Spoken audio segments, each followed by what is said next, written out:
Hey everyone, I'm Jude Hotep, the goddess astrologer and alchemical initiatrix. This is the Saturn ingress into Pisces video. This is happening March 7th, 2023, and we are in those last degrees of Saturn in Aquarius. At 29th degree, the analytical degree mark, where we're going through 0 to 29 degrees, a full spectrum of 30 degrees of Aquarius, where it's an intensity. It is where things are wild and challenging, and a lot goes down at the 29th degree. And so we're moving into Saturn into Pisces. So this is so fascinating. There's so much happening here. And so I can't wait to share so much about this with you. I want to let you know that I just did an amazing retreat session all about Saturn, and all of us gathering together, all of us women in the goddess retreat gather together each Friday to talk about our own charts, our astrology, and get to know ourselves at this deepest level of what's going on, like our Saturn and our sign and house. And so everyone's talking about, there were so many insights and epiphanies and awakenings to understanding Saturn, how to work with your Saturn, and how the challenges of it throughout your life has helped you to activate the power of your chart and the gifts in your chart. And so if you'd like to come into the goddess retreat, it is $23 for all 14 sessions, and you can get the replays. You're not late, and you can join us this coming Friday, where we're going to dive deep into Venus. And all of the other replays are available when you join, and you can do that at thegoddessastrologer.com. So let's dig into Saturn ingress into Pisces, because there's so much here. You know, most astrologers really interpret Saturn in through this old patriarchal lens. One of the things that we talk about in Light Goddess all the time is that, like an ophthalmologist, when you go to have your eyes checked, he takes these lenses, or she puts a lens on, takes it off, puts it on, takes it off. I don't think I've ever had a female ophthalmologist, to be honest. And so you have all these lenses. It's like, what lenses are you seeing through? And this is such an amazing question to keep provoking yourself to grow and evolve, because I just went on this horrible date and with this patriarchal fuck, and it just gave me so much material and so much understanding of where we're at as a culture and what is happening, and the tasks that we have as women of making it safe for men to be safe men, and to be that soft place to fall for women. What men don't understand is that they, if they could just be that soft place to fall for women and honor and revere and respect women, they will get the world. They will get the world. Most men have no clue what women would be sexually, and they think they want this like dominated blow up doll in flesh form, but they have no clue about the mind-blowing sex they would actually have if they just would actually not be patriarchal fucks. But here's the thing, most men have internalized the patriarchal culture, and so it's just in them. They don't even know they're doing it. So as women, we have this huge task ahead of us. Part of it is simply creating the world with our imagination, the story we tell about the world, the story we tell about men, the story we tell, okay, you have an experience, but that's the past. What story do you want to narrate about the future? And this looks like maybe it's unrelated to Saturn and Pisces, but it's exactly related, because what is Pisces? Pisces is vulnerability. So here I am being very raw and real about an experience I had. Vulnerability. Pisces is our imagination, and we have to stop not behaving as if we know the things we know. So let me say it better than that. We know quantum mechanics. We know the new physics. We know Bruce Lipton disproved epigenetics 40 fucking years ago, 50, 40, what, you know, a long, long time ago. And I still hear people who are healers, who are herbalists, who are homeopathics and Reiki geniuses, saying that, like, oh my God, I got these genes from my parents, and this is why I'm experiencing this health thing. No, we know for a fact, we have scientific evidence. If you need that and you can't just like trust your intuition, talk to your guides, trust your connection with the multiverse. But our mind likes that, right? It likes to figure things out. So we need to entertain our mind so that our conscious mind can kind of keep up with our soul and come along for the ride. And so if you need that, then we've proven it with science that our genes, that all of the illnesses, our bodies have all the illnesses within them and all the possibilities of the possible diseases, and they're turned on and off by stress. And our immune system sinks when we're stressed. And what causes stress? You know, a coach I had once was talking about your stress bucket and how stress stimulates us. It is exciting. It gets us moving. It makes us take action. But too much stress then lowers our immune system and then we burn out. And so it's weird. We can have this addiction to stress. And we can really think that it's a good thing because it's getting us moving and getting shit accomplished around the house and in our schedule and business. But there's a certain amount of stress that is great and healthy. And then there's the stress that could just be addictive and unhealthy for us and turning on illness, even just getting a cold all the time, things like that. So again, the whole point of talking about these threads are to say that we need to start behaving as if we have learned new things, and people have put out great new information that we have that has so much evidence and so much study and so much research behind it. And now enact that into our world as if we know it's true and stop just being like, yeah, that's a good concept, quantum mechanics, yeah, and relegate it over there to some interesting thing we talk about with our friend, but not acting as if it's true. Pisces is the imagination, it's the dreaming. And so Saturn into Pisces, everything in your world, okay, yes, we have the earthly stuff, rocks, trees, etc. But for that tree to turn into a house, it was first an imagination. It was first a thought. And so we used our imagination, Pisces, dreaming, imagining, before Aries. Since the zodiac is a circle and not a linear Aries to Pisces, it's actually a circle, and that's the earth, the planets, round cyclical nature of life, right? The birth, death, and rebirth process continually, everything, the seasons, the sun goes up, the moon comes up, the sun goes down, the moon goes down. And so if we really live as if we know these things to be true experientially, we realize that we create our reality with our subconscious, which is also Pisces, the subconscious, what's hidden, what's behind the scenes.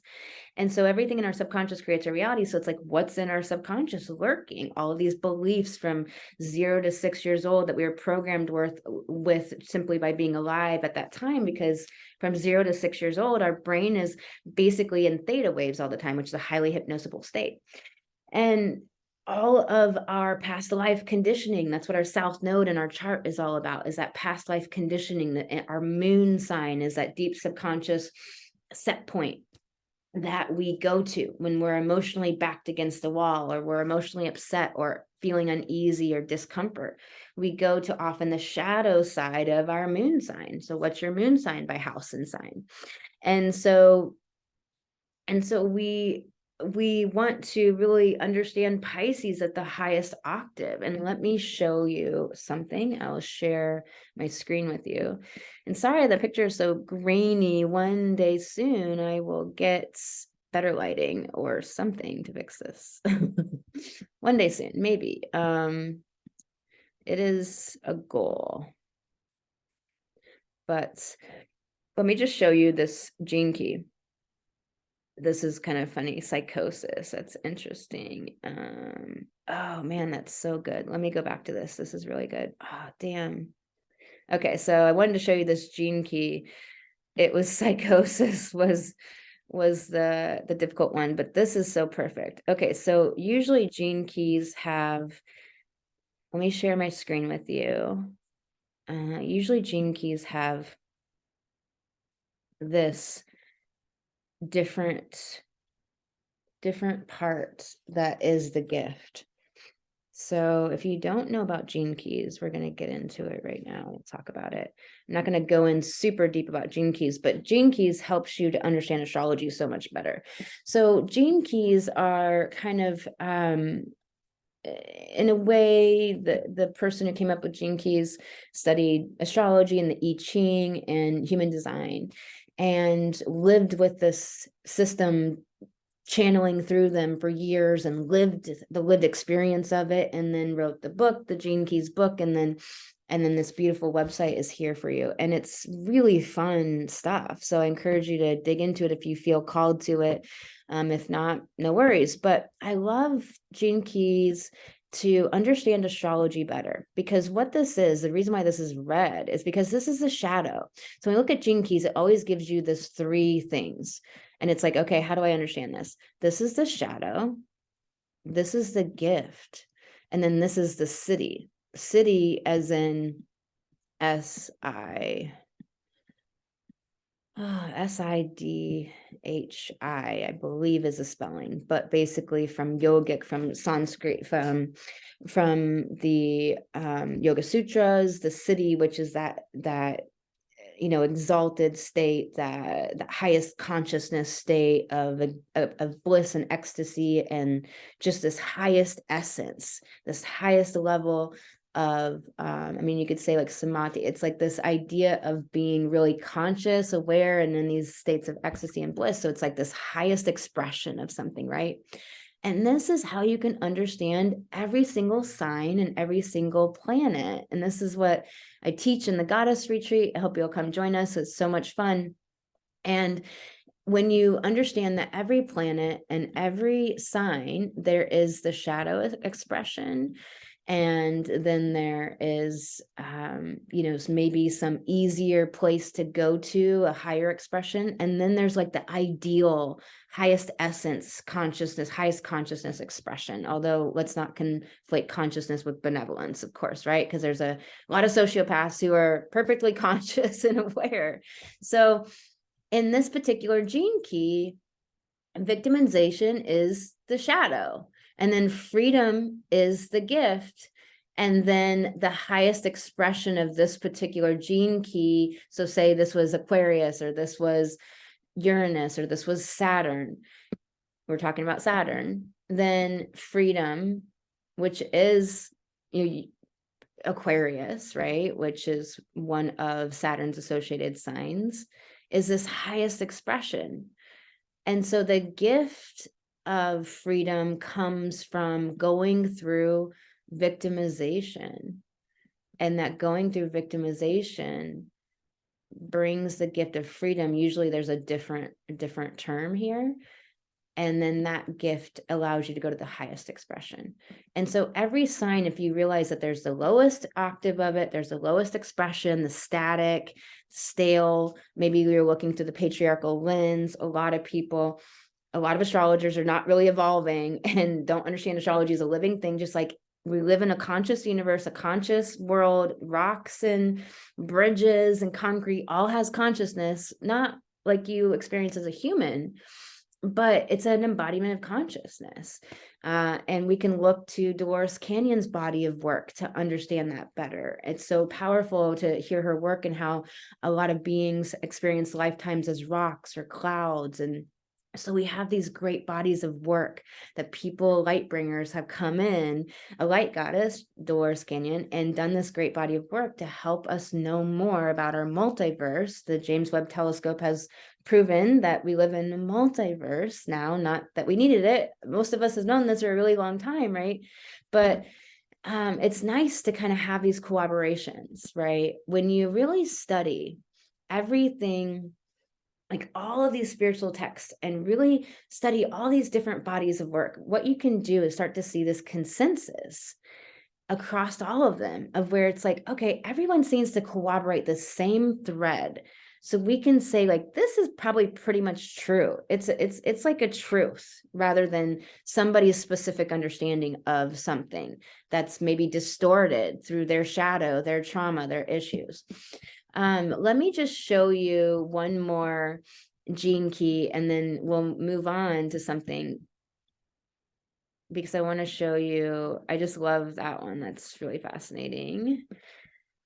For a personal reason, but this is a really amazing one because so many of us deal with doubt. So let me share this with you. This is just what came up. And this came up of truth, inquiry, and doubt. So the shadow of this gene key 63. So the gene key 63 thing, it's like, it needs a name. It's like whatever this archetype or this thing in that we experience as humans, right? This thing we go through. It's a way to understand this. And what's so amazing is I just pulled this up. We're talking about this, right? This is how synchronicity works. This is how Pisces works. I did not choose this gene key. I just went to a screen where it says choose random gene key. And this is what came up. And look, it's Pisces, mutable water. Saturn's moving into Pisces, which is interesting. This programming partner, we won't go into deeper gene key stuff, but the whole thing stands true. The shadow, the gift is imagination, which is Pisces. And then the highest consciousness, like highest, most conscious essence and expression is illumination, which when you get those deep insights, Aquarius, Uranus, you get those deep insights and it's like you're just illuminated. You just have this insight. You just understand something. Or when you have this epiphany, like we often need that epiphany to really own this new insight and information for ourselves. Somebody could tell us something all day long, but if we don't have the epiphany ourselves, how can we really own it? It's not sparking us. It's not lighting our match, our inner light. And so this is so amazing, reaching the source. So source, Pisces, soul. Pisces is soul, consciousness. It is Pisces is our dreaming, the collective soul, the world soul, the source. It's the mystery. It's from whence we've come. It's where we originate. It's the highest of the highest of the highest. It's that, it's where it's the intangible before we incarnate into the life force, Aries. So if we start at Pisces and then go to Aries, instead of starting at Aries, it's what is animating our incarnated form, our body right now, our body temple. What's animating this body temple? It's Pisces, it's consciousness, it's existence, it's bliss, it's ecstasy. All those things are Pisces. And of course, Pisces can be confusion and doubt. Doubt comes up. And so when we have doubt, what do? We look around, we start to do the inquiry. So the inquiry is the gift, which leads us to the highest possible essence, and which is yet another gift, which is truth. We end up at truth. And since soul is truth, then it's the all of the allness, right? The thing from whence we come and what we are and to where we go back to. Then it's this highest essence. And I love it that this gene key came up when we're talking about Saturn, karma, Saturn, the 3D world, the tangible, the forms and structures, this world of form, moving into Pisces, soul. And so truth is every step of the way. I love this. It's just like, it's so synchronistic. It's so beautiful. And beauty is Pisces and creativity is Pisces. And here's creativity live in action. Like I didn't plan this, And so let me just go back to this. And so this, I moved, truth. So truth right here, the highest essence is truth every step of the way. Erase all of this. And then go back.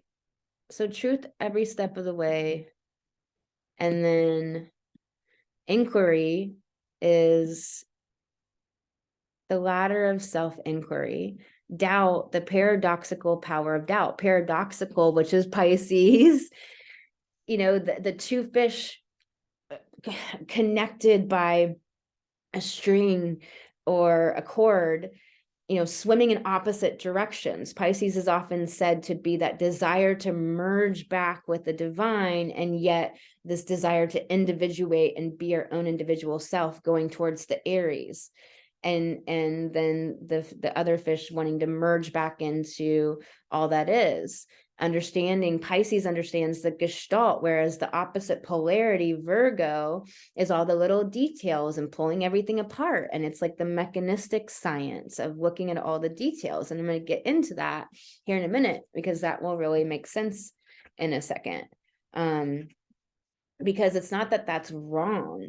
It's just that, are we doing it consciously? And since consciousness is not benevolence, could we say, like, are we doing it? What's our intention? What's our motivation to do it? Behind what we do, behind everything is a motivation. And so I love it that it's, the paradoxical power of doubt, because doubt makes us question automatically. When we doubt, like, just think about the last time you felt confused, which was probably with this Pisces new moon that we just had, probably with Pisces season coming upon us, that you probably felt doubt and you felt fear and confusion, because that is the strategy of Pisces. Each sign has a strategy. So that's the strategy of Pisces, to get you out of the fuck out of your head and into your body, which is where we connect to our discernment, the Virgo polarity of Pisces, our intuition. And so that doubt and that confusion makes us like question, like, what's going on? What the fuck? Where am I at? Is everything okay? Like, where's my landmarks? How can I be okay right now? And so because then we do that self-inquiry and we end up at truth.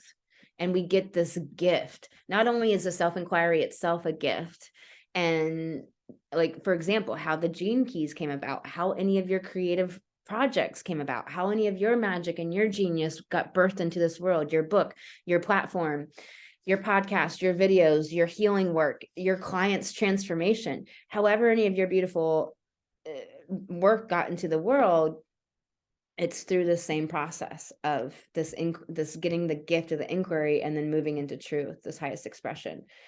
Victim of doubts is interesting. We got the Gene Key where victimization was last time, which turns into the gift of freedom, which turns into the higher gift, higher octave of freedom. And so suspicion, self-doubt. So the victim of doubt. So this is fascinating. Like, how would I talk? Like, what does this mean?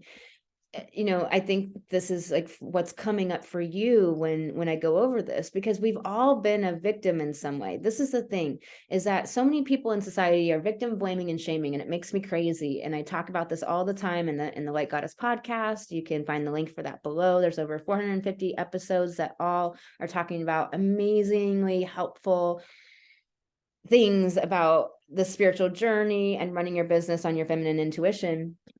And where I talk about this kind of stuff, where it's like, we've all been a victim, and there's so much victim shaming and blaming. And I want to go over one more thing before I move off of this. There's so much victim shaming and blaming. And what people don't realize is that never helps people heal. Victim blaming and shaming doesn't help people heal, because if you blame them and shame them, you're like, just take responsibility, just get over it. Maybe they never know you can heal it. Maybe they think I'm just supposed to get over it. And since I can't, because I can't just push a button and just be over it all of a sudden, because obviously it's from trauma and wounds and issues. And we all have a victim within us that we need to work with. The opposite side of the coin of victimhood is entitlement. There's often this entitlement that we think we're owed something in this subconscious weird way. So we do these weird behaviors. But what it really is we know our value deep down, but we feel like a victim because we feel powerless and disempowered in some way because of the experiences we've had in life and past lives. And so we all need to heal that thread of victimhood within ourselves. We all have it somewhere. And so what this brings up for me is where that victimhood is really that self-doubt, and doubting that we are magical, Pisces, and can create the life, our dreams that we want, Saturn. And then we can get really paranoid and suspicious and lash out, and people are all trying to do things to me because we feel like a victim. That's suspicion. And that is the shadow side of Pisces. Something else that's interesting here before we move off of this is like this illumination, this higher expression of consciousness, that's Pisces. This imagination is Pisces. Creativity, artisticness, dancing, dreaming, ceremony.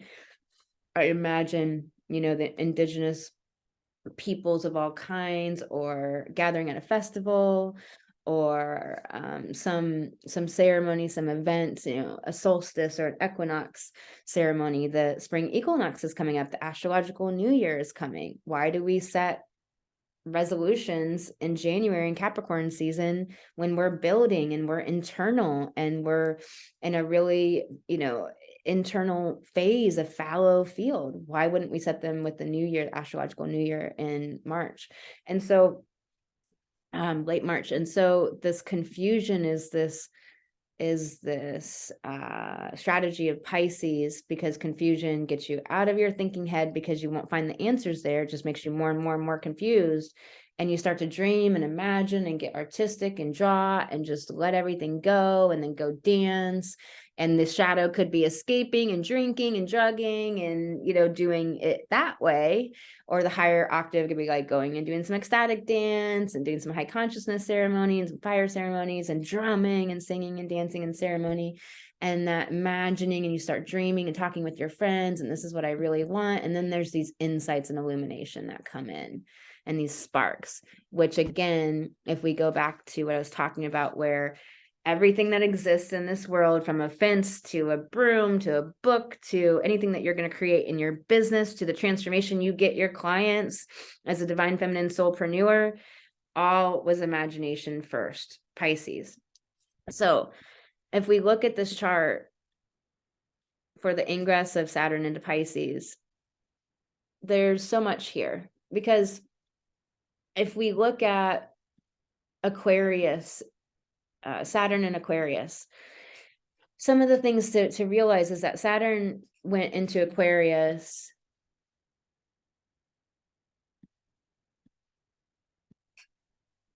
let's look at the exact date. Yeah, so December 16th, 2020. I don't think that's when it went into Aquarius. That was probably after retrograde. Yeah.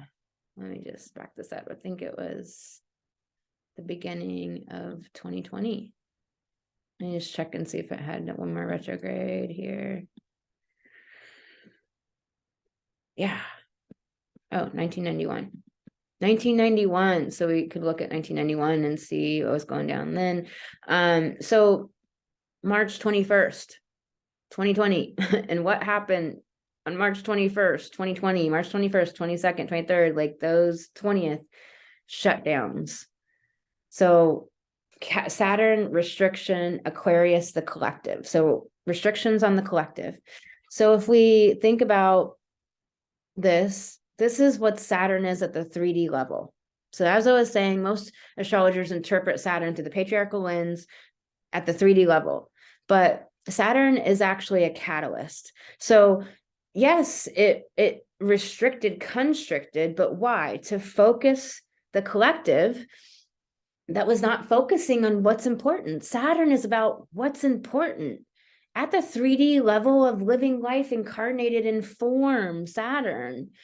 And so it's saying, hey, you all are not doing what's important. Capricorn, Pluto in Capricorn is showing you what the fuck's been really going on, and is bringing it all to the surface for the last 20 years of what's been hidden, all of the confuckery, the patriarchy, the domination, the control, the distortion and perversion of Capricorn themes and archetypes, top-down control, and the industrial, the education industrial complex, the military industrial complex, the CIA industrial complex. Should I say that?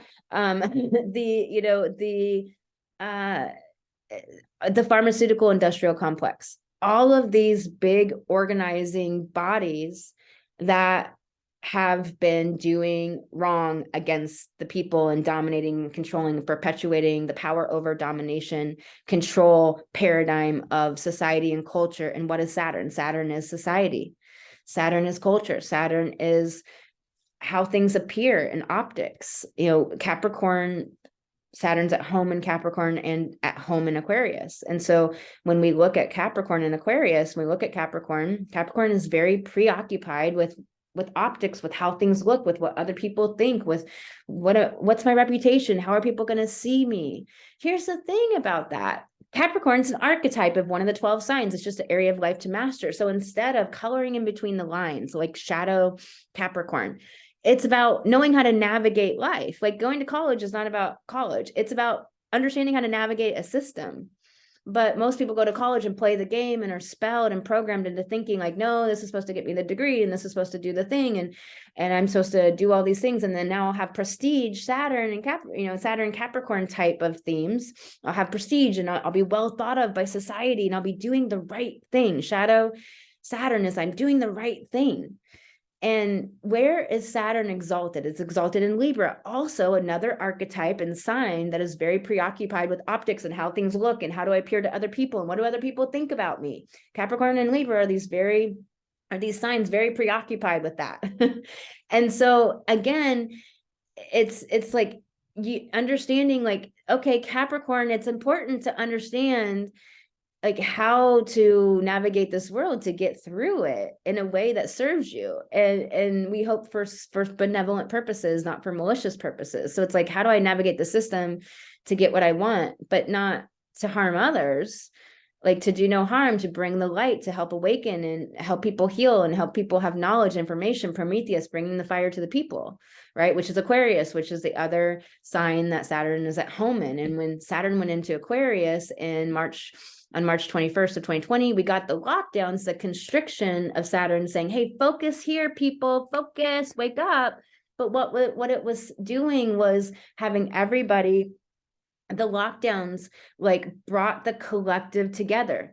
Like Saturn is, Aquarius is those two wavy lines, right? So it is vibe, it's vibration, frequency. It's like no longer were we, what Saturn and Aquarius did is no longer were we getting together on perverted Capricorn reasons, power, control, affluence, money.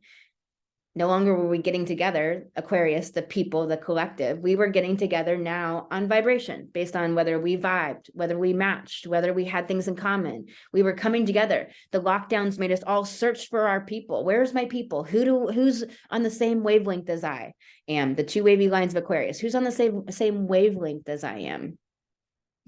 Who is thinking like I'm thinking? And I just was on this astrology summit, the council, the High Aquarian Council Astrology Summit.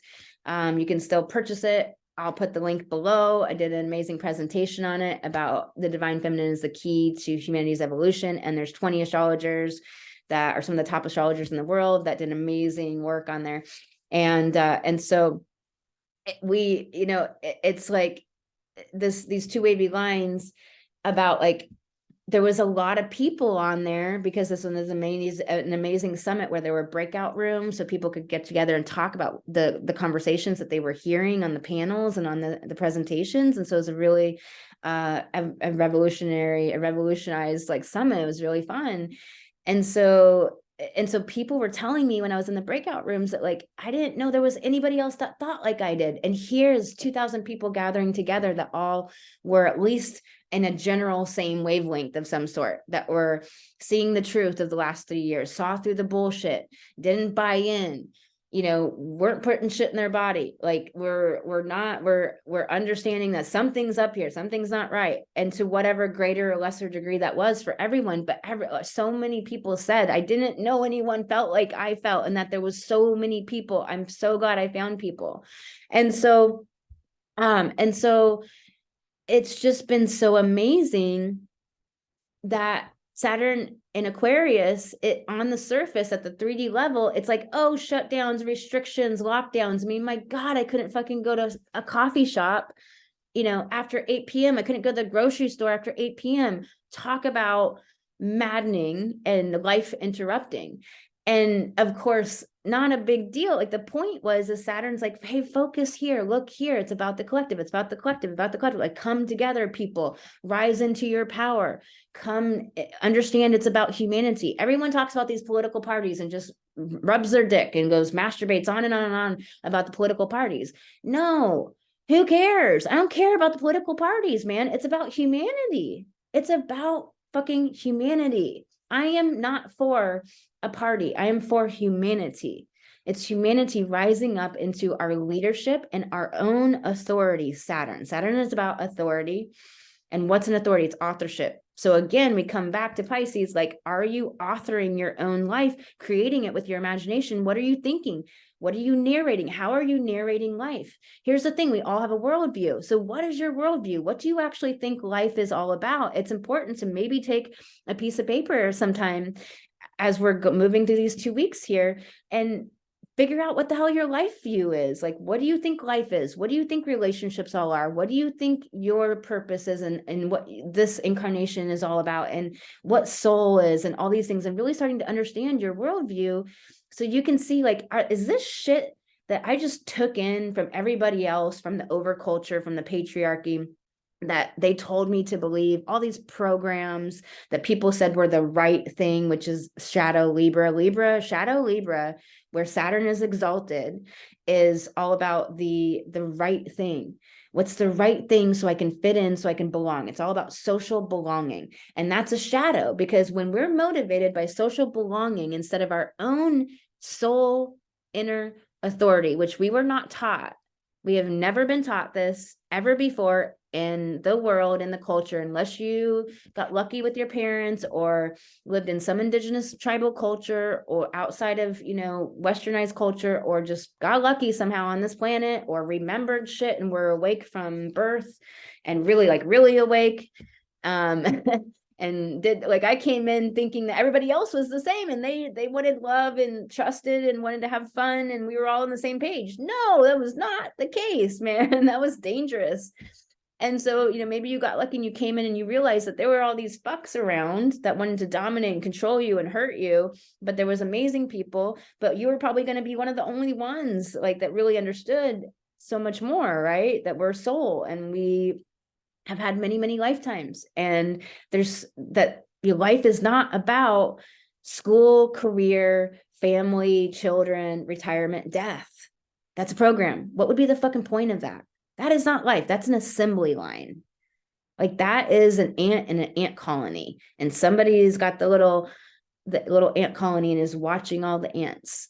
No, that is not the purpose of life. And Saturn is about life on this incarnated planet, being here in this body. And so Pisces is that imagination and creating our life. And so what's also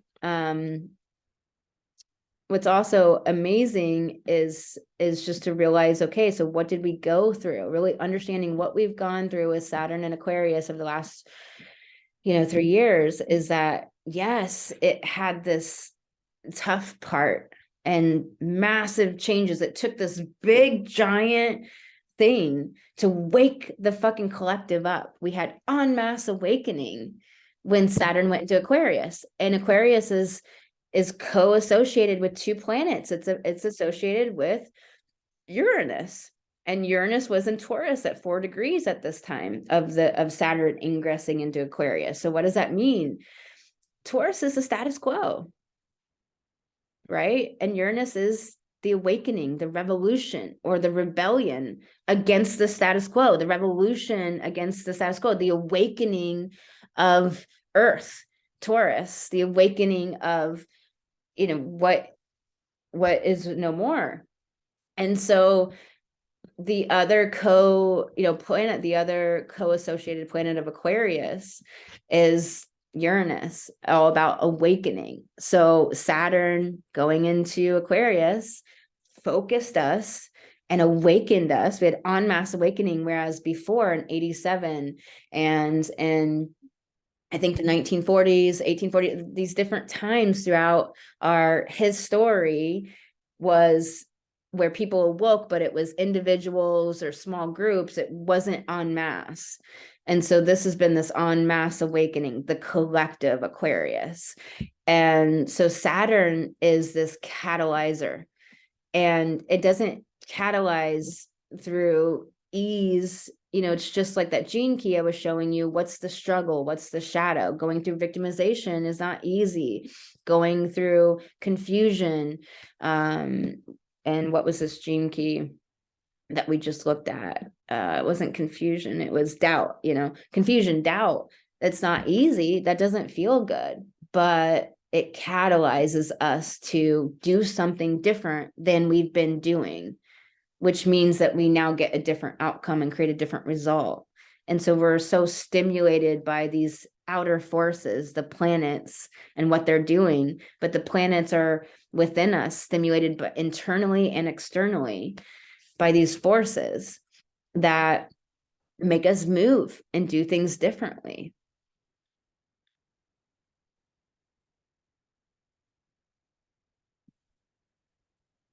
If you guys want to start seeing these live so you can ask questions and communicate and talk, let me know, and something that I might be doing if enough people want to come on, because I'd have to like plan it at a certain time, which is it's a whole situation. I'm not Virgo in my stuff, so I just like run on inspiration basically, and I love it. So let's talk about Saturn moving into Pisces. I hope that helps you understand so much that Saturn's often interpreted as this like dark, destructive, mean, horrible challenge, these lessons and blah, blah, blah, blah, blah. But it's like, how helpful is that to be scared and worried and scared of Saturn? No, that's not what it's about. Like, yes, life has pain, loss, and challenge. But if we're scared of it, or if we dread it, then we're not in the present moment. We're not living life. It's like, of course, we're going to experience some challenging things. That's how we grow. That's how we learn things. That's how we come to understand and gain wisdom. So when we look at Saturn as what it is, a catalyzer, and it moves into Pisces, then that lowest expression, the constriction, the restriction, is what? Pisces, soul. And I'm going to talk about that here in a second. But what's the highest expression? Like I showed you on the gene keys, the constriction, the shadow. But what's the gift of that constriction? The gift of that constriction is that we start to be pushed and forced and squeezed into doing things different. So then we go into Pisces stuff, imagination, dreaming, creativity. Now, some people are going to go into shadow Pisces, escapism, drinking, alcohol, subconscious patterns and karmic loops and behaviors and old ways and drama and trauma and all that kind of stuff. And then if we're dreaming and imagining and dancing and doing art and making art of our life, which I talk about a lot on the podcast or in these monthly videos, then that life is actually about making art, because it's that Pisces before the Aries. The Aries takes action and catalyzes what Pisces is, which is the imagination. Now we take action on it and do it. We go from intuition Pisces to action. There's not supposed to be thinking in the mind, fucking everything up in the middle and getting us all spinning out in our heads and never taking action and making our dreams come true. And that's why we need to manage our brain as humans. And so if we think about what that shadow, what that constriction of soul, of something about what the 3D level and the power over the sociopaths, the narcissists, the damaged egos, the psychopaths that have been at the helm of the old world, whatever they're going to try to do to people to constrict soul. And we'll see on March 7th what happens. And we'll see what happens and what comes out, maybe trying to shut down spirituality or ban people or who knows what. But again, don't buy into it. Don't think you're a part of it. Don't think it has to affect you. Realize that it's a catalyzer to make you Pisces imagine and dream and celebrate and get into your intuition and follow something higher, your intuition, your channeling. Get out of your head and the worry and the doubt and the fear and get into your body in that embodiment to listen to your intuition. You can't listen to your intuition unless you're embodied. And the opposite of Pisces is Virgo. And Virgo is about embodiment. It's about this tangible reality, being in your body and grounded and centered. It's an earth sign. And it's that opposite of Pisces because it has to ground the water and the groundwater, right? That polarity of Virgo and Pisces, and ground the intuition, like, so allow the intuition for you to hear your own heart and soul and inner knowing and voice, and trust that, developing that trust with that, which is what I talked about in this Pisces new moon video that I just posted, which you can go back and watch if you want, because it's got really good information in it. Trusting your intuition is about being embodied in your body as a woman, which if you're a woman, you've most likely have trauma. Almost every woman has been assaulted in some way or form. I really don't know any woman that hasn't, to be honest, unless they're, repressed, they're ashamed and don't want to talk about it, etc.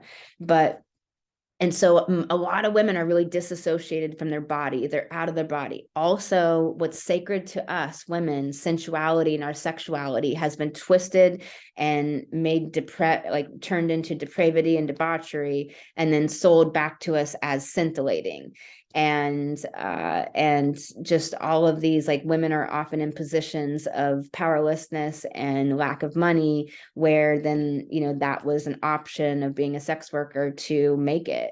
And so it's like all of these fucked up twists and turns of women that we are currently undoing. So there's a lot of healing, and Pisces is healing. So what Saturn is going to do is going to catalyze healing, because it's going to constrict us in some way. Something's going to be happening internally or externally. So this could be in the world, or this could be within ourselves.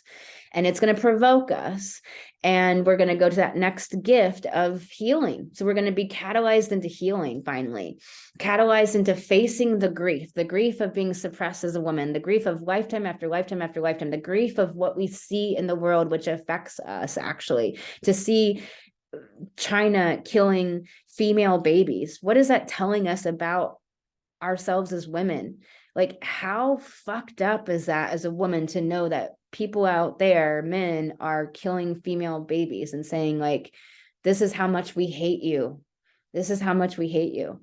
And what I have found through my work is I really do my best to never really put men down while still speaking truth about what I see that men need to heal, where it's going to be women that are going to be rising up into our empowerment that's going to ultimately make it safe for men to finally be safe people, for women to have a soft place to fall with, because they'll finally, like, heal their issues and stuff. And so it's important, I think, so much to not put men down and yet speak truth about it. And those can get conflated by someone who's triggered. So men can really be triggered and think that you are bashing them, when really it's like, no, these are truths, these are healings that need to happen, and you have to face it. It's like, we can't avoid the most horrible, awful things.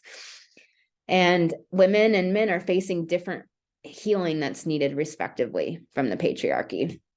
And so what is so big for us right now is that we are dealing with these things. And so I kind of lost my thread, but so, like, Saturn is catalyzing our healing. Saturn is also catalyzing us to be deeply intuitive and more connected to our intuition. Why? Because AI is going to reach the level of sentience. It is hypothesized within 6 months. So if it's reaching the level of sentience, then, which means that it can feel emotions and recognize emotions. So if AI is reaching that level, then, I'm not going to make that a part of my reality personally. Again, co-creating your reality, Saturn and Pisces, creation, imagination, deciding what you want, intention, putting it into place, like imagining, visualizing, making it real. So you co-create with the multiverse and your higher self and your guides reality into existence, which is always how it's been. But now we're going to have more help than ever with Saturn in the sign of co-creation, of imagination, of visualization. And so with AI getting to the level of sentience supposedly in 6 months, make that a part of your reality or not, I choose not to. Nope, I choose not to. And people will be talking about it. So I have to do the paradox of Pisces, the two fishes swimming in opposite directions, right? Tied together, that I simultaneously will see this maybe taking place in the world, but not make it a part of my reality. Like, no, I'm not doing this. And so we are going to be catalyzed in our intuition to become intuitive feeling humans and beings. And when I channeled and talked to my guides, they keep bringing through the same message that has felt really right to me.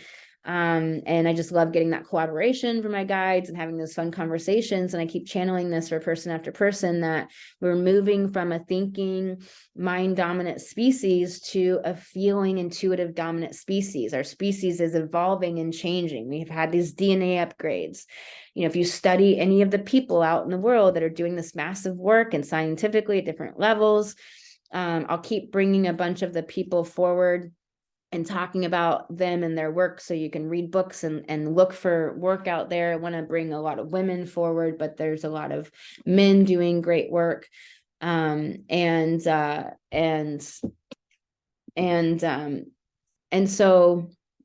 I want to find this one guy's work, because I think that his work is really helpful.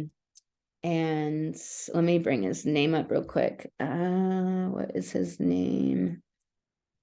Robert Temple, Rory Duff. Those are two people's work that have a really prolific body of work that's amazing. There's so many women, and I will bring some of them forward soon, that I love so much, that are just doing profound work in the world too.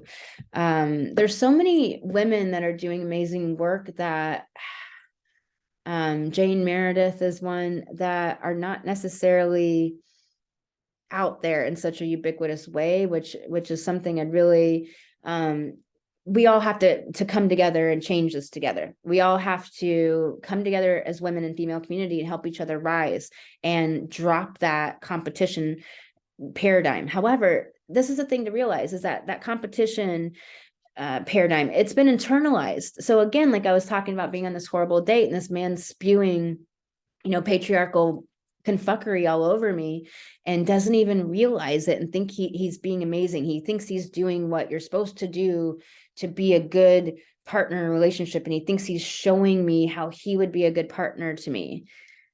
And I'm just like astounded, because he's showing me every reason, every red flag that I could ever want to see. Right. And he kept telling me that he thinks I'm such and such and such, basically I approve of you. He keeps telling me. And I'm like, you don't get it. I don't give a fuck if you approve of me or not. I don't care what you think of me. I don't fucking care what you think of me. I don't need a man's approval, nor do I want it, nor do I ever fucking care what anybody thinks of me. And this comes back to that social belonging, and how that is so often what we are subconsciously motivated by. We are either going into fight or flight or freeze or appease. If you don't know the whole thing, it's not just fight or flight.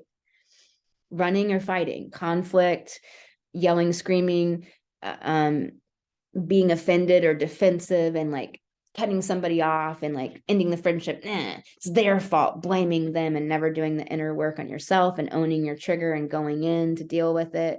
That fighting, or and that's maybe with somebody that you're friends with, right? But there's obviously with a predator, and then there is the flight, which is running, which you could do both, because I just said, right, you fight and you're upset and you're triggered, and so then you run and you do flight. Or there's freeze, where you just freeze up and you stay in the situation, and somebody's just abusing you and treating you like shit, and you just stay there, and you're like, I knew what was happening, but I just I don't know why I stayed there. Why was I just going along with this? That's that freezing up and not getting out and protecting yourself and being like, nope, I'm done. I'm going to leave now. And then there's that appeasement, appeasing the person to try to placate them so they don't hurt you anymore. Yeah, you're right. That's good. Okay. Going along with it. So it's we can be doing that because of that social belonging that is so strong in us, because of a lot of different things. A, we were socialized and we were conditioned to do it. B, there's a part of our brain that is that id part of our brain, that part of our brain that just acts from survival mechanism only.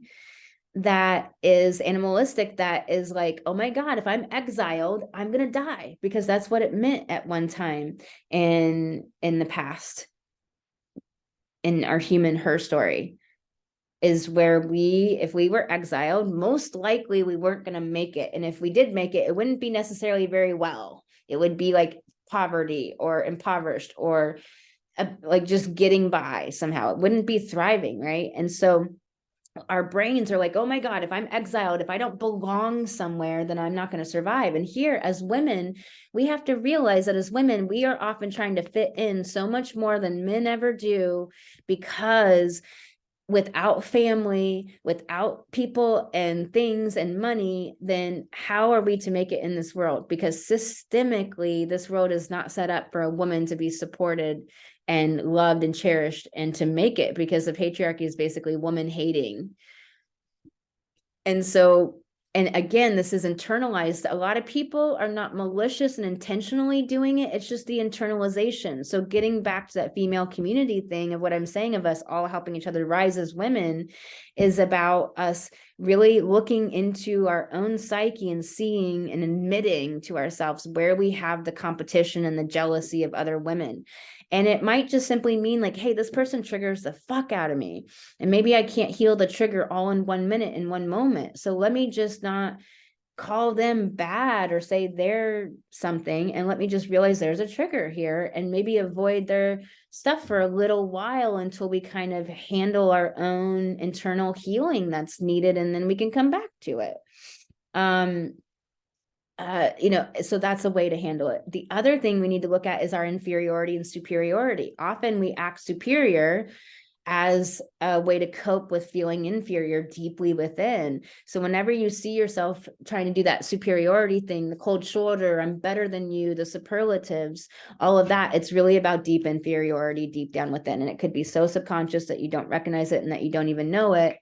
And my rabbit, she is across from me, and she is doing funny antics. But anyways, and so we act superior. We act like we have it all together. We act like, instead of being that raw and vulnerable self, Pisces, which will attract and magnetize people to you that want to be raw and vulnerable too, and authentic, because Saturn is also about authenticity. Whenever we experience Saturn so harshly and so difficulty with like Saturn returns or different Saturn aspects in our chart, or the challenges we go through with Saturn in our chart, the reason why we experience that so harshly is because we're not being authentically true to ourselves. And it's not our ego self or our conditioned self that we're told to be by the society and by the culture, Saturn.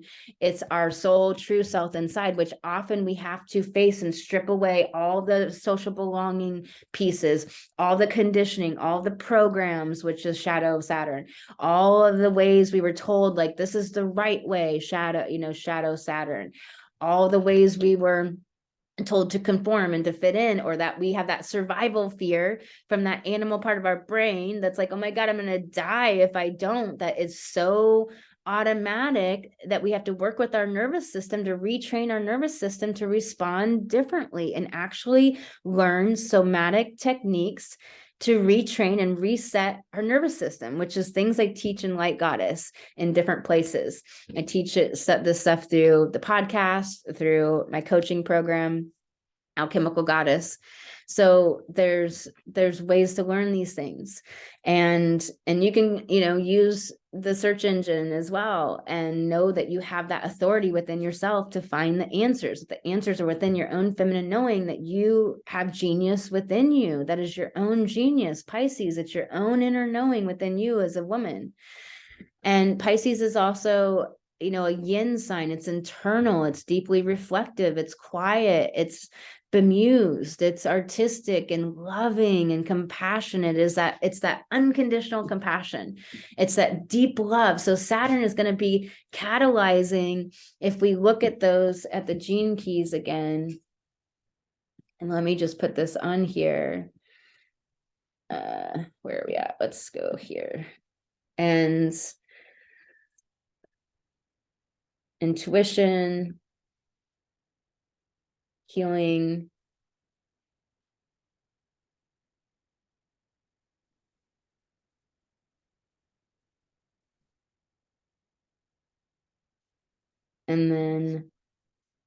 and we do,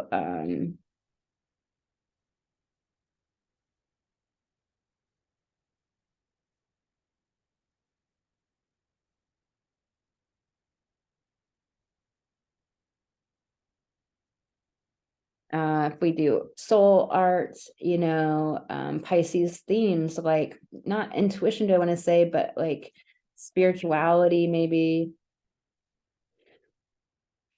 So if we look at the gene keys and then we look at this, the shadow is this constriction, restriction on soul, art, or spirituality that we'll probably be seeing at the 3D level.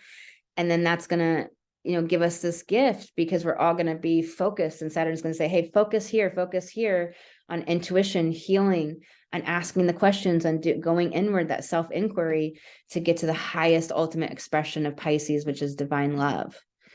So that confusion, like what's going on? Because when Saturn went into Aquarius, it's like that confusion, like, oh my God, like, is the world ever going to be the same? And like, when's it going to go back to normal? And all the shit people were saying, and and it's like, no, this confusion is going to catalyze us to do the healing, to start trusting our own intuition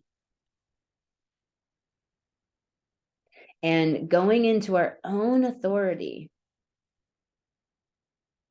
inner authority. So Pisces is inner, it's a yin sign, right? It's inside. Well, then, oh man, how do I go back? Can I? No, but won't let me undo it. Okay. Well, anyway, so Saturn, I knew it was going to do that too.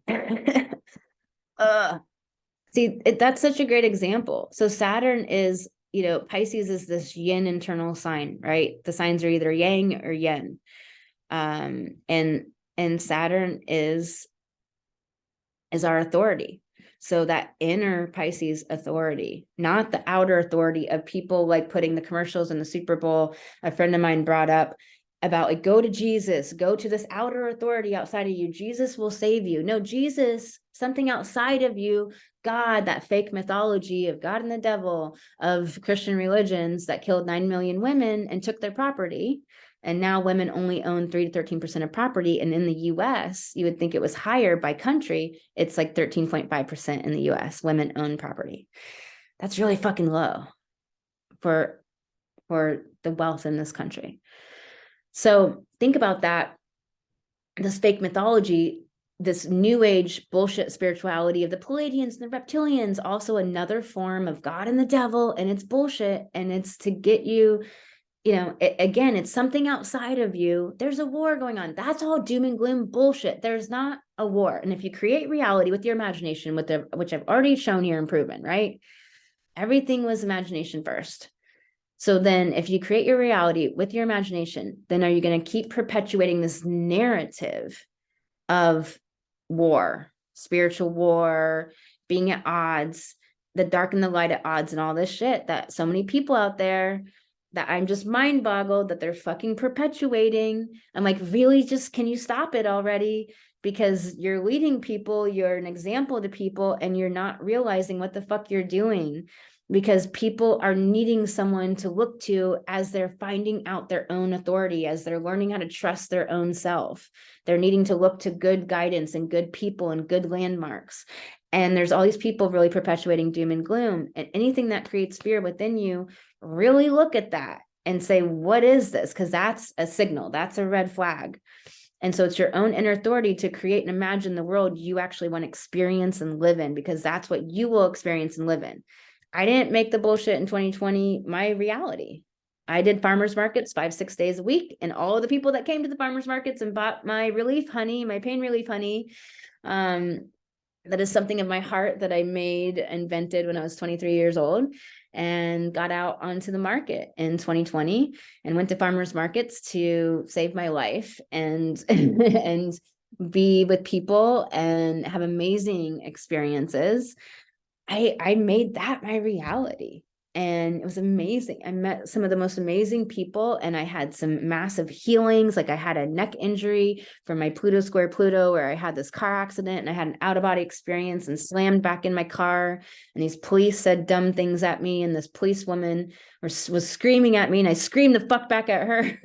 And I had this neck injury that wasn't on the x-rays, but I met this woman at this farmer's market, and she healed my neck with this amazing process we did. And we just connected and had this soul connection, Aquarius, connecting based on vibe and soul instead of on that old perverted Capricorn of power and money and affluence. And like, does this person make me look good? What's my status? Are they upping my status or lowering my status? That's that shadow Capricorn. So just to kind of put this back here before we move on, is that shadow expression is like the restriction of soul, art, probably spirituality, all Pisces themes, right? And then that will catalyze us and force us, focus us, Saturn, on healing and going deeper into our intuition, inner knowing, and trusting that, and building that relationship and authoring our life from our imagination of what art and beauty, which is Pisces. Beauty, however you spell that, that we want to create. And then the highest octave is that divine love, unconditional love and compassion, which is Pisces. And then I put something else on there before, I can't remember off the top of my head, but so I hope that helps you see this, helps you understand like what's happening with this time period as Saturn is gonna be in Pisces. Let's look at when Saturn goes into Aries, just so we get our time frame. I didn't look and see. Okay, so May 24th, 2025, Saturn will retrograde back in Pisces and out of it, I'm sure. And so let's see if it does. Saturn into Aries again, September 1st, 2025. Yeah, so Saturn will retrograde back into Pisces and then go back into Aries. And then so it'll hit that 0-degree Aries marks a couple of times. And so maybe 3 times. And so, but it first moves into Aries May 24th, 2025. So Saturn is here from March 7th, this year, in a few days or so, week, till May 24th, 2025. So let's go back to our chart. And Saturn is going to go up to 7 degrees, and then it's going to retrograde back to 0 degrees. And then it'll go on and move off that, but that's going to be part of our year for that first decade of Saturn. So what else is important about, okay, what we're going to see at the 3D level and the constrictions and restrictions that we're going to experience these things. Again, that paradox of like, don't make it your reality. I didn't make it my reality to be shut down and locked down. And people were acting like as if they had to fucking do that. I was like, I'm not doing that. I'm like, you couldn't keep me in my house.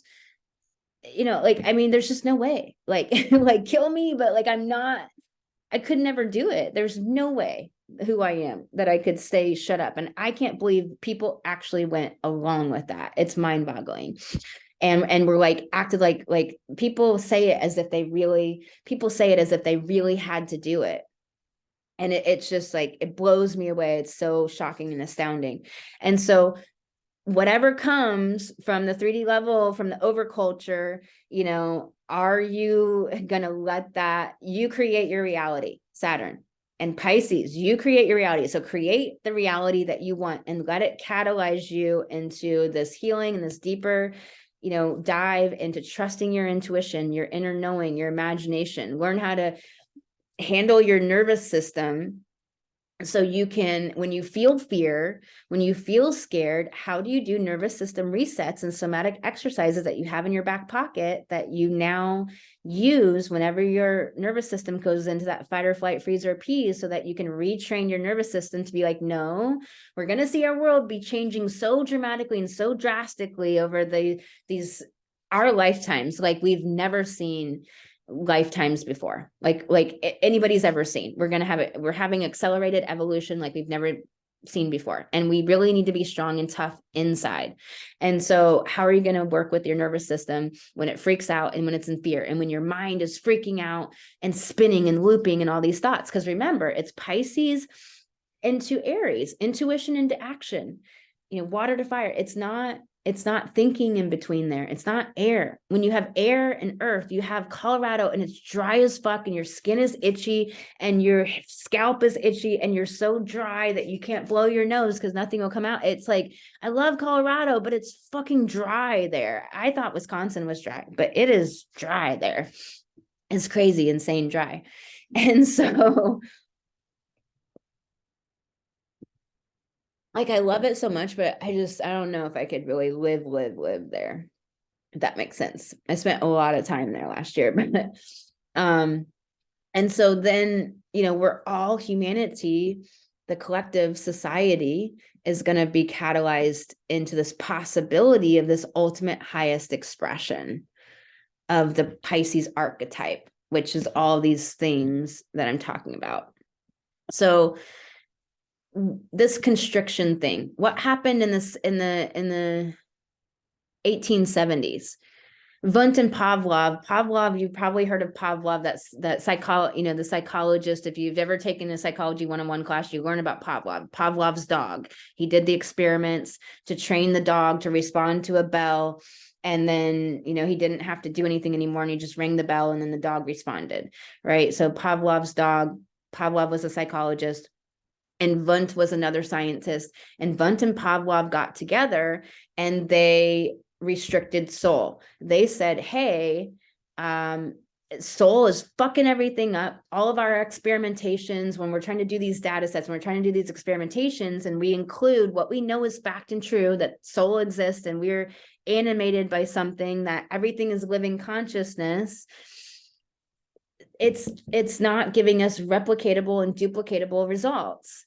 And so Wundt said, no more of soul and science. He told the community in the science community that he had access to, that you will not get published, which means that the scientists doing all this research and the money that was being funded to it would never go anywhere. So people weren't going to fund something that wasn't going to get published and then get out into the world, right? And so, there would be no money for these scientists to do their research if they didn't obey Wundt and go along with this bullshit and this constriction and restriction that he said, if you put the soul in science, you won't be published anymore. So we got to strip the soul from silence and take it out, which really is what started mechanistic science. And here's the thing about it. Because it went down this line of people just obeying, which is shadow Saturn, just obeying, like coloring in between the lines, the ant in the ant farm, just doing what some authority says to do because it's a white coat, because it's a PhD, because it's your teacher, your mother, because it's society and the culture, and it's Hollywood and a movie, and it's somebody on Instagram, and I got to look like this, and I got to do these things to fit in, and that social belonging, and the subconscious ways that we're doing these things and not realizing it until we wake up to it and admit it and then go in to heal it, which we have to admit how we've been fucking up and how we've been doing things that might be embarrassing or shameful or really hard to face, how we've been hurting ourselves often, to heal it, that we've been going along with these things. And so then we obey some false authority, Saturn, instead of our own inner authority. And then we are just getting mechanistic world where it has made the world materialistic and mechanistic, where there's no soul and nothing's living and everything's supposedly, it's just all the brain, is just all of these wirings and firings, and there's nothing soulful about it. The multiverse, like there's nothing magical, which is Pisces, that exists. No, it's all just I mean, I don't even know the theory because it's so ridiculous. It's just so, I mean, you can just feel it in your heart and soul and every fiber of your body that is so ridiculous and not true. Right. And so here's the thing about it is that opposite polarity Virgo, which breaks everything down into it's all separate parts and is mechanistic in ways. It's not bad and wrong. It's just that they didn't do it with consciousness and they looked to an authority and followed an authority. And there's all of the other variables around that, whatever, blah, blah, blah. But if we just look at the fact, if we would have, science has helped us, right? There's things about science that's good. So it's not that on its face, breaking it down and taking the soul out of science was a bad, out of scientific experiment. So they took the soul out of science and changed and really created a new soulless way that people started viewing life and the earth, and they went deeper into their mind because then the printing press came out and that skewed people into subconsciously thinking that I have to see it to believe it, because they didn't do storytelling and pass down oral tradition anymore, our indigenous culture. And so here we get, a lot of the problems that we're dealing with and deprogramming and changing in this world. And so if we actually would have been conscious and thoughtful, we could have said, yeah, okay, let's not have the soul in our scientific experiments so we can get these data sets and this information and make duplicatable and replicatable results and understand our world in these ways that are helpful and useful, but understanding that soul, we're not making a soulless science soulless. We're just not using it in experimentation as part of the variables. Does that make sense? So that's what I mean about Virgo. Like, are we doing the shadow expression of any sign? Virgo's an archetype. So they were doing like that opposite of Pisces when Saturn was in Pisces back then. And they were doing the opposite shadow polarity and shadow Pisces, and so we could look back and we could dig into his story, and we could find out like how the public and the how the populace was catalyzed at that time, what came out of it. But getting to the point, we can look to these times and see what could happen at the 3D level of when Saturn went into Pisces before. And so as we move into this ingress of Saturn into Pisces on March 7th, we have a Virgo moon in that opposite polarity. It's not exact. It's already come off of that full moon in Virgo that I'll be having a video coming out soon for that. And so I hope you get your sun sign horoscopes and check out that video coming out soon. It'll be up on YouTube for you. And so, the moon will have come off that full moon and is now moving towards Libra, but is in that opposition almost exact to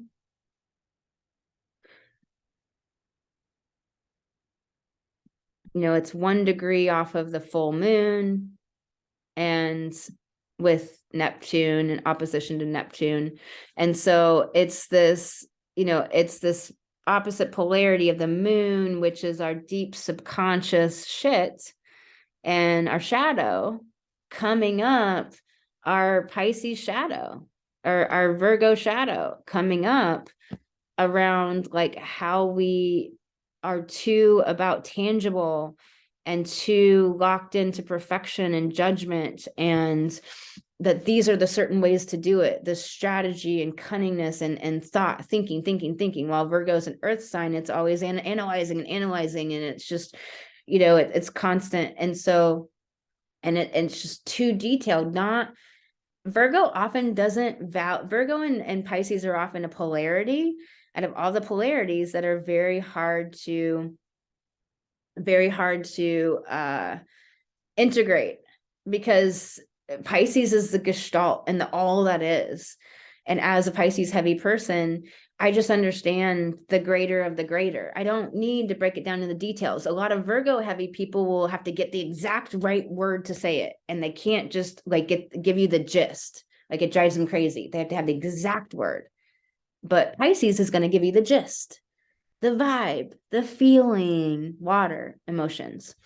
right? And also Pisces, emotions, water. What is water? It's emotion, sensuality, sexuality, that sacred feminine that we bring, that women used to be the leaders of and in charge of sex rights and bringing the sexuality and the sacredness of sex. So this is also something that could really come out of this. We can bring the sacredness of sex back.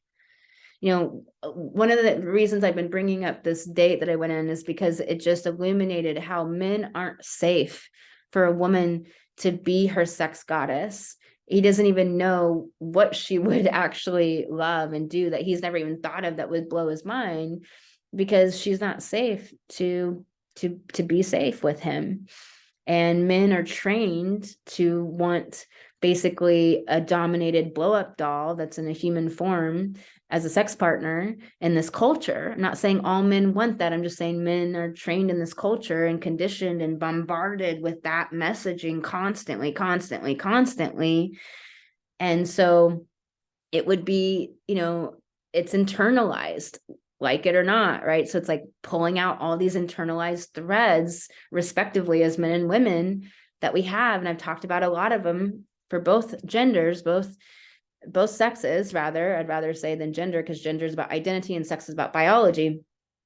And so, it's like that, not realizing that men can have everything they want. They can have the world if they just respect and honor and revere women. And then women naturally feel the respect and honor and reverence to men, and they don't understand that they can have the world. But if they're that patriarchal dominating force with women, women don't feel safe. And there's something so deep that, like, I notice it immediately. And literally I've had like really strong like reactions, and like literally like a deer. There's something called TRE, trauma release technique, and it's a really amazing technique that can help you release trauma. And it's easy to learn, and it's cheap to learn. And basically what you're doing is you're doing these exercises to make your body shake. When a deer gets chased by, a dog, or I guess a lion in some places. What do deers get chased by? Hunters, I guess, in the States, get chased by a wolf or a hunter. Then and they get away, they can't live life with PTSD. They can't live life non-functional and in a trauma state. So they go hide somewhere underneath some brush, and they shake, their body shakes, and it shakes out the trauma.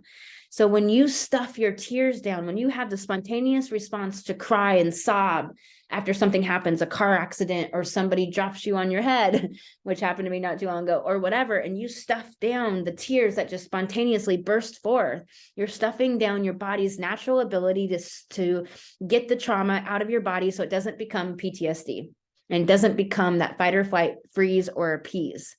So never stuff down your spontaneous emotions that just burst forth. I don't care the social belonging, what people say you're not supposed to do. You're not supposed to cry in baseball, whatever it is, bullshit. Go to the bathroom, excuse yourself, leave, and go let your body shudder and shake and cry and whatever it needs to do in any given moment, and stop suppressing your fucking emotions, and instead feel your emotions, Pisces, the last of the water signs, and allow your body to get rid of that trauma naturally.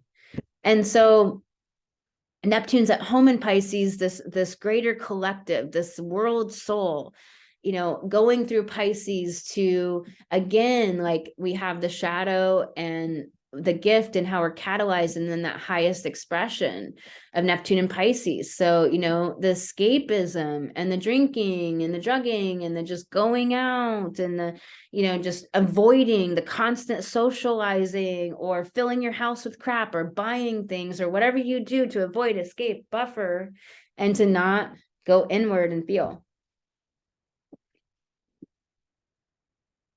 Or it's these highest collectives of turning on your psychic gifts and abilities, which everybody has the faculties inside them and the light inside them, but is it going to be sparked? Is the match going to be lit?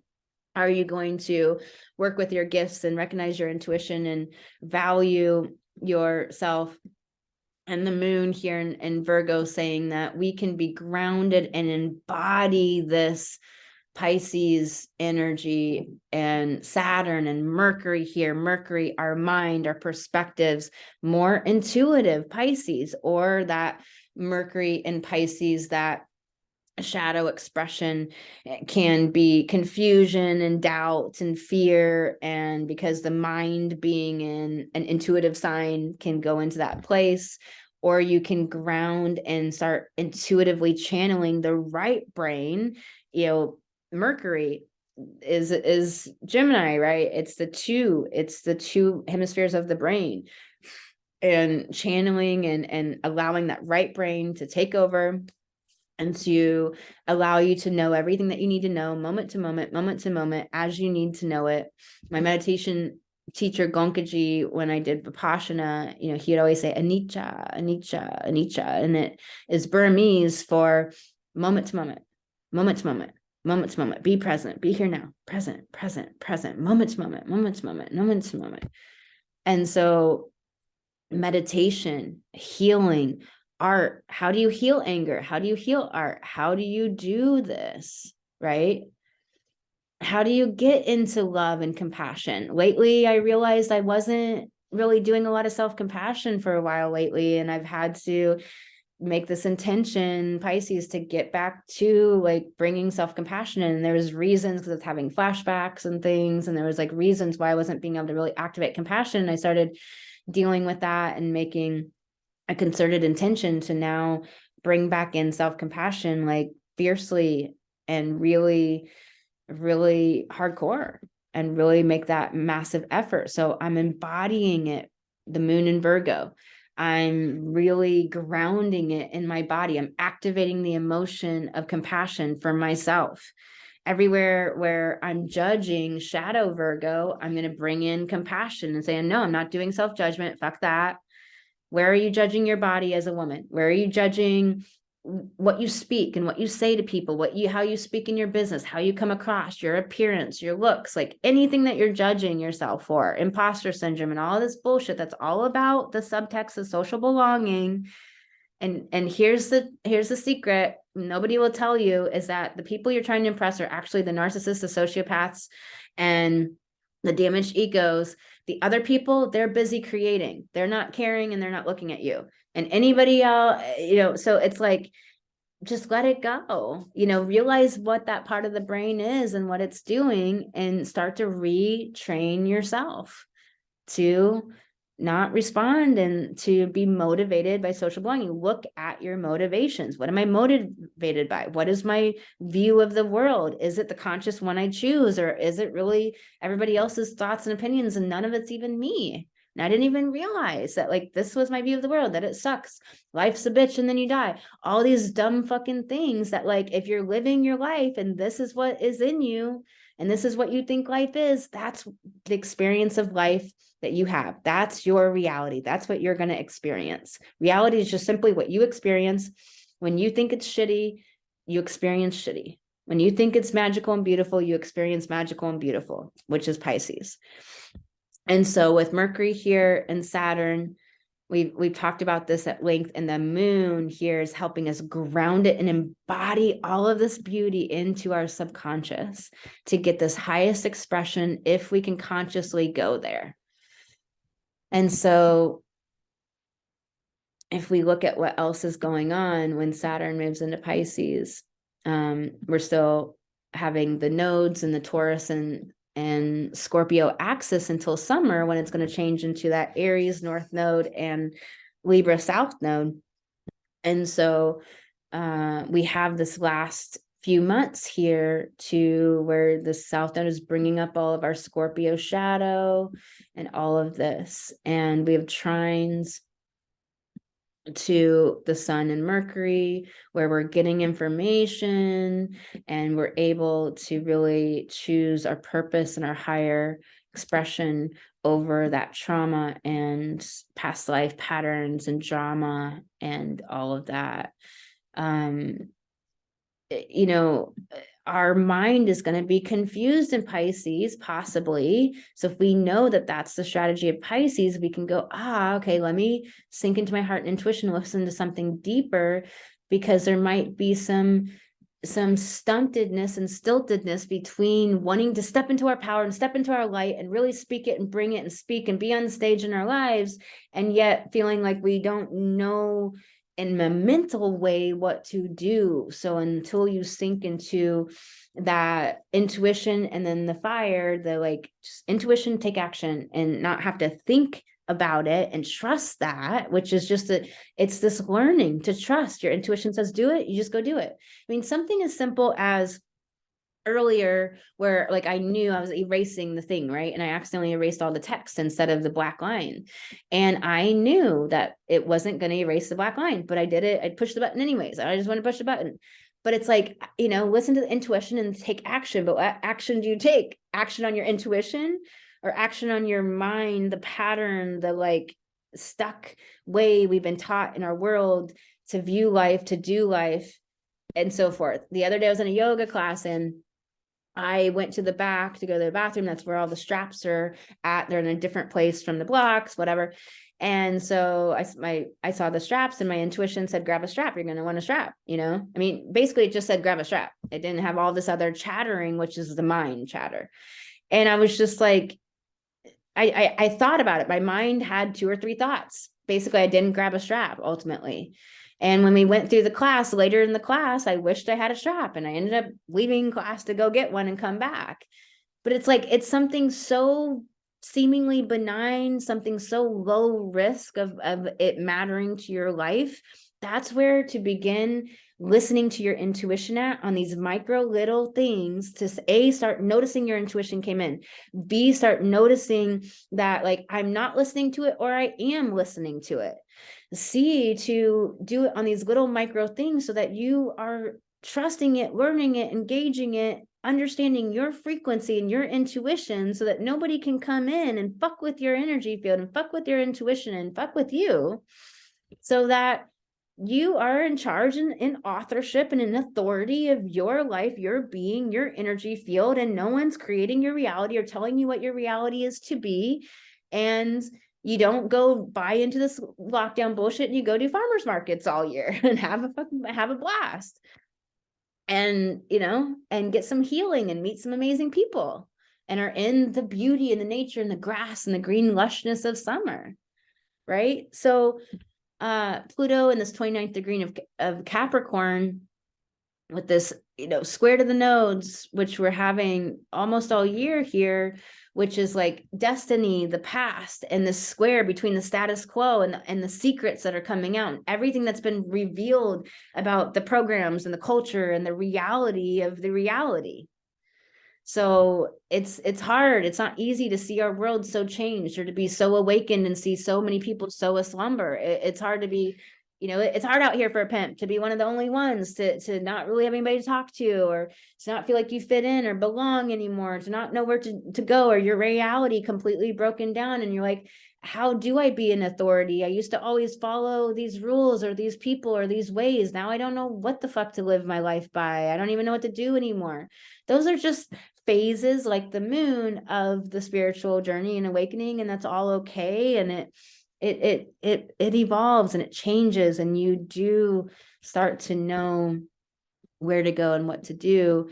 Uranus still at this world point of 15 degrees Taurus, meaning that things happening out in the world, the earthquakes in Turkey, I think we're up to over 30,000 people that have died. It's really devastating. We can send Reiki, we can send the love, but focusing on doom and gloom and devastation is not going to serve anybody going through it, and it's not going to serve us. So focus on the light, focus on that highest expression, divine love, send people divine love and compassion, care, love, be in those higher states. Because when you radiate your light, you raise the collective, you help the collective. And Jupiter conjunct Chiron, and Chiron being sandwiched in between Venus, our heart, the feminine principle within humanity, and Jupiter, our belief systems, our willingness to learn and grow and expand and to stretch ourselves and to try new things, to take the adventure, to reach beyond, all in the sign of the pure life force, the unicorn. I call Aries the unicorn of the zodiac. It just believes that we can do it, we can make it. It's like, come on, let's go. It's vulnerable, it feels vulnerable, and it just keeps getting back up and it keeps going. And Aries will never tell you they feel vulnerable, but they do. And they get knocked down and they get back up and they just keep going. If you know, like an Aries, like they'll like, or an Aries heavy energy, like they just want to start something. They don't care if they start a fight. They just want to get something started. It's like, let's go. And it's that amazing energy that without that, we wouldn't have life force in the world, right? Pure Mars. So the positive, higher expression of Mars energy. And so this, all of this Aries here is this healing of our life force energy, not run on old world stuff, old paradigms, old programming, other people's ideas, other people's authority, other people's perspectives, Mercury, these antiquated views of soul and what the world is and what the universe is and the multiverse and your gifts and talents and what the world all is, and our purpose and our pure like creation energy. And so this healing of our autonomy, our independence, our sovereignty to stand up as leaders amongst leaders in society. When we are leaders amongst leaders, humanity finally evolves. People don't realize that humanity has not evolved for 5,000 years, 6,000 years. It just hasn't. We think that all these gadgets and the technology is all this evolution, but it's not. We haven't evolved as a species. We have been held back on purpose by the industrial fascists and the sociopaths that have been at the helm of the old paradigm that, again, this doom and gloom that's perpetuated. No, we're not at war. We don't have to fight anything. All you do is create the reality that you want to experience and live in, and that's what you will experience and live in. And the other one will be going on simultaneously. The paradox that is Pisces, the two fish swimming in opposite directions, connected by the cord. We see it, we live in it, we see other people living that reality. It's astounding and shocking. And sometimes you just like keep having more shock and more shock and more shock, that Uranus, right? Quality. But you're living a whole different reality that's amazing and magical and fun and beautiful and artistic and dreamy. And you're with all these other people that are living that same amazing world too. And connecting with those people and connecting with soul. And really, this Jupiter is our story. So in Aries, our new story, we've been rewriting this new story for ourselves, for humanity, for our world, our worldview. What is the new story of your worldview? Have you been doing this for all this 13 degrees of Jupiter? Jupiter moved out of Pisces, I think, in December. So is that December of 2021? So all through 2022, I'd have to look back at it. I don't have the exact date off the top of my head, but we've had a while with Jupiter and Aries now. So we've been creating our new story, Jupiter, of our life, our world. And if you haven't really been actively, consciously doing that, now's the time to go back and do that. When Jupiter is conjunct Chiron, a lot of times with Chiron, it's the shamanic journey. It's experiencing it, because that's where wisdom is. Wisdom is only through experience. Knowledge is not wisdom. Book learning is not wisdom. There's a lot of people who get their fake false authority from their PhD when they haven't experienced shit and have no lived life experience whatsoever. A lot of psychologists have never experienced rape and are trying to supposedly help people with rape. And a lot of people that have experienced rape should never help people with rape, right? Again, the paradox that we live with, all of these paradoxes, which is a massive cognitive dissonance that we often experience on the spiritual journey. And there can be a lot of cognitive dissonance to awakening. So this could be a lot of cognitive dissonance happening as well. And of course, we still have Mars and Gemini. And so this has just been a massive confuckery of duplication, replication of our efforts. Mars, it's been constant problems and issues and technology shit, and just nothing ever fits on the schedule or stays in the schedule, or you have to do it 10,000 times and everybody's in the wind. And, fuck whenever Mars gets out of Gemini, it'll be amazing. But what has it been? Mars is cutting away. So we've been cutting away what? Gemini, our old mind patterns, our old ways of thinking, our old patterns, our old ways of responding, our old ways of seeing the world, and our old ways of communicating and talking that weren't working anymore. Mars is a masculine. We've been rewiring Gemini, our masculine energy, our masculine principle within ourselves that we all have within ourselves and within the collective, within humanity. And, you know, these squares to Neptune, these squares to the sun. And it's just this, you know, it's this asking you to go do these changes. It's asking you to make changes. It's asking you to take action. You know, squares are about changing, taking action. Making changes is uncomfortable. It's not familiar. You're doing something new. And so that's why it can feel really hard when you have squares. And the septile to Mercury is saying that there's just a lot of beautiful insights and downloads if you get out of the left brain part of Mercury and get into your intuition, that'll help you with all of the things, taking action and not caring when you have to do things 27 times and just being like, oh yeah, I guess there's a purpose to this somewhere. Must not mean anything because this is the reality I'm actually creating. I'm not disappointed. I'm not frustrated. I don't care. You know, it's Mars and Gemini. I'll never not understand Mars and Gemini for the rest of my life, right? You know, after the 7 months we've been in, everybody will never not understand Mars and Gemini, and we can, you know, just create our own reality. This must not, whatever, appointment got canceled. It must mean I have time off. It must mean I have time to go inside and reflect and meditate and do self-compassion. Also, that bring that self-compassion in, bring the self-love in, up your game in your self-love, up level your self-love, because that's when you up level your visibility, your money, your clients, your own transformation, your own joy. And Pisces is the joy and the fun and the magic, but it can also be the madness and the psychosis and the depression and the sadness and all of that. So it's all of this.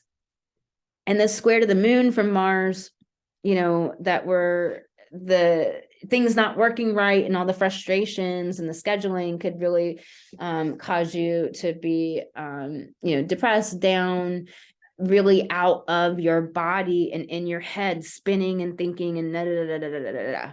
Instead, release the emotions, which will stop the spinning of the mind. And I teach real techniques that work in Alchemical Goddess and in other places on the podcast and so forth. So this is the amazingness of the Saturn ingress. I hope this helps you. I hope this supports you. I hope this was just really, really fun. If you want to work with me, there are 2 ways to work with me at this time. You can either book an astrology reading at thegoddessastrologer.com, or you can apply for Alchemical Goddess, my soul coaching program where I do astrological shamanic coaching. It's the only program of its kind. I have been studying how the fuck to heal shit, what actually works for 34 years. And I use real techniques that work. And we use your astrology to understand what is going on in the past lives and the things that you are working to evolve as a soul. And we do that in Alchemical Goddess, my soul coaching program. And you can apply for that by booking a goddess call on my website, thegoddessastrologer.com. So those are the 2 ways you can work with me. And like I said, if you want to be in female community for $23 for 2023, you can, I mean, it's a no-brainer. Come join us. You get a free birth chart when you join. You can join that by clicking the banner at the top of thegoddessastrologer.com and come be with amazing women. And we just jam out on astrology and our charts and what we understand and what we're learning. And it's epiphanies and insights. And I teach on a planet every week. And it's so amazing. We're doing Venus this week. You'll get all the replays when you join. I'll talk to you on this full moon coming out soon. I'll be putting that video out soon with the sun sign horoscopes and sending you so much love. Talk to you soon.